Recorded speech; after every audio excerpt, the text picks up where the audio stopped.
Hi, I'm Dr. Sonia Nayyar, and I'm a neurologist in Apple Valley. I am associated with Choice Medical Group in Horizon Valley. Today I wanted to talk a little bit about COVID and holidays this time. With the approaching holidays, I know there's a lot of discussion about what to do, what's safest, what meets all of the family requirements, and I really wanted to kind of break it down for everybody. So first of all, for holidays, a lot of questions I've been asked is, what is the safest way for me to celebrate the holidays? And really, the simple answer is to not celebrate the holidays with big gatherings. And although I know this comes as a shock to a lot of people, I think what they need to realize is that holidays really are the perfect breeding ground for the virus. One, a lot of us move indoors because it's too cold to be outdoors. Two, they're usually large family gatherings. Three, there's a lot of eating and drinking, and people get loose with their mask and take it off for a little bit. Next, a lot of people may be traveling by car, or they may be traveling by plane to get to the place. You have kids returning back from college. And really, it's just a lot of bad circumstances that can lead to very dangerous scenarios. And so really, you're only as safe as the people that you're with, their contact. So if people are not being safe, not practicing social distancing, that really leads you in a very dangerous situation. So what are some ways that we can keep the holidays safe? Now, we're not really saying don't meet with anyone, but anytime you meet with people outside of your bubble, you increase your chance of getting the virus. So there are some kind of unique and fun ways that we can all meet with family members.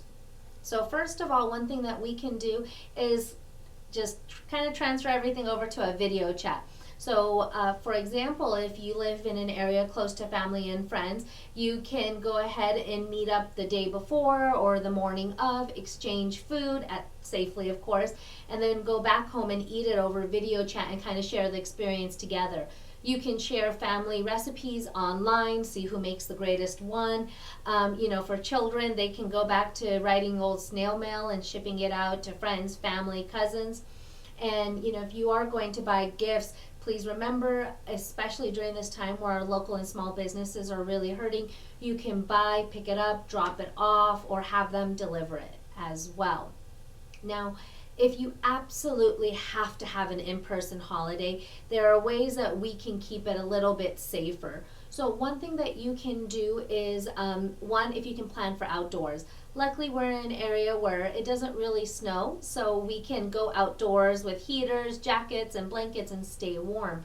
But one thing you have to remember is if you do move it outdoors, the concern about eating. Not only do we have to take off our mask, of course, when we're eating, if you're sitting across the table from someone, that's not a 6 feet distance. And so if you're only 2 feet away from someone outside of your bubble, they take off their mask and they're eating, or if they're talking loudly, singing, yelling, or just talking very excitedly, it increases your risk. And really, at that standpoint, what I recommend is, if you absolutely have to have people over, have separate tables for everybody, meaning each family have their own table and distance those apart.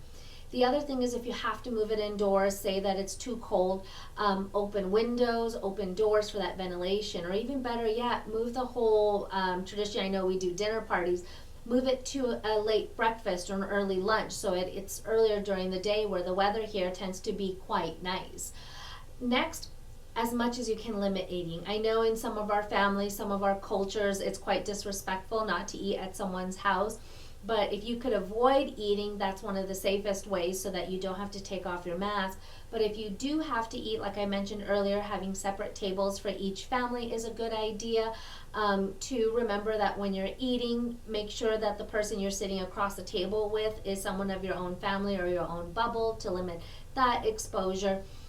And lastly, I would really remember to try to limit hugging and kissing, because these are very sure ways that if someone does have the virus unknowingly, that they can spread it to the rest of the family.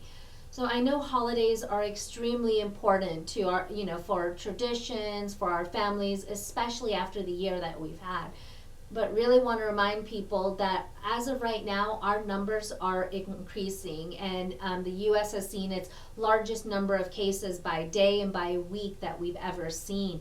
And so how we act during the holiday season really is going to predict how our 2021 is. And so what I try to remind people is that, remember, just if you can be safe, extra safe this holiday season, it ensures that you'll be here next holiday season to see it.